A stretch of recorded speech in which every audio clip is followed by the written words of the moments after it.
I got a question for you. In your environment, this is a technology related question. In your environment, what does it take to quickly provision application development resources? Let me give you an example. If a developer were to come to you with a request for a web server, an app server in the middle tier, and a database server, how quickly could you deliver those resources? 10 minutes, 20 minutes, longer? In this video, let me show you how Nutanix Calm enables Nutanix customers to deliver upon requests like this inside of 10 minutes. Check this out. So let's set up a blueprint that will allow our friends in application development to create infrastructure, virtual infrastructure, supportive of their requirements. I'm going to start out by walking through the process of creating a new blueprint. I'll probably come back and copy one of the existing blueprints later on in the demonstration. We'll go ahead and create a new multi-VM blueprint. I'm going to give it a name.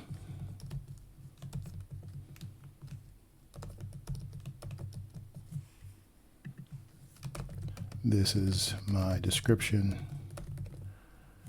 And I'm going to associate it with a project. All right. And here is our canvas for creating our blueprint. So as I said, this blueprint is going to allow the user to create a 3-tier application. So I'm going to add some services. The first service, this is going to be my database server.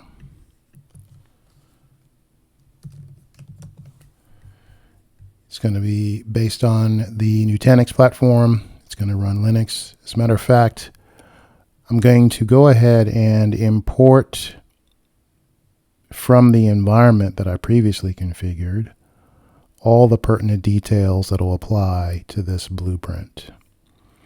And I'll name this accordingly just to be consistent.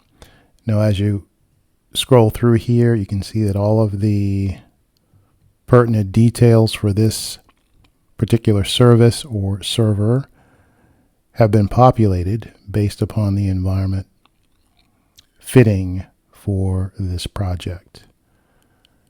All right, so that's service number 1. For this service, I also want to create some variables. There are some details that should be unique for each developer, and we want to ensure that they enter those details at the moment of provisioning. So what I'm going to do, I'll go ahead and add my first variable, and this is going to be, let's call it SSH username. It's going to be a string. We're going to want to prompt our developer for this information, so we won't fill anything in, but we will make it mandatory. All right. And the second field that I'm going to add is the SSH public key. So we want our developers to always authenticate using public keys, right? No clear text passwords or anything like that. This is also going to be a simple string, and we also want to make sure that it is mandatory. Let me make sure I didn't select private on the other one. I certainly did. Let's make it mandatory. All right, so service number 1 has been configured. I'll move that over. Let's add our second service or tier. This is going to be our application server.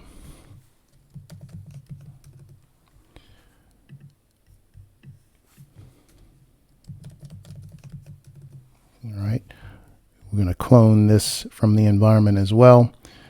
However, this one won't require as much by way of resource. So we're going to say 1 vCPU and 2 cores. And here too, we want to make sure that we require that important information.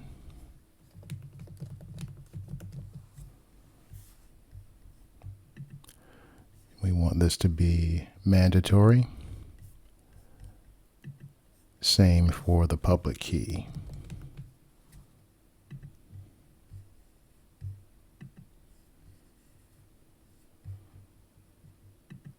All right, so I've got my 2 services in place, and now we'll go for a third.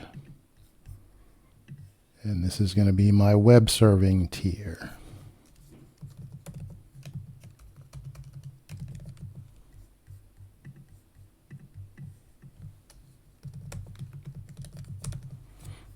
All right, clone that from the environment as well.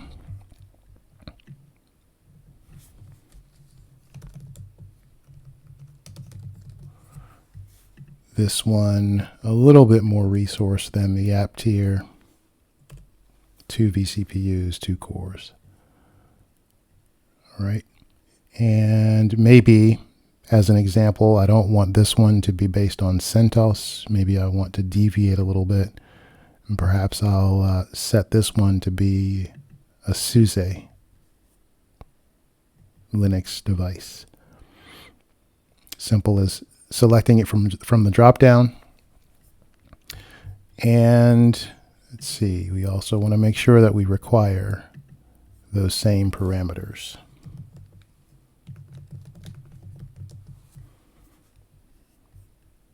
Make it mandatory. And we'll do the same for the public key.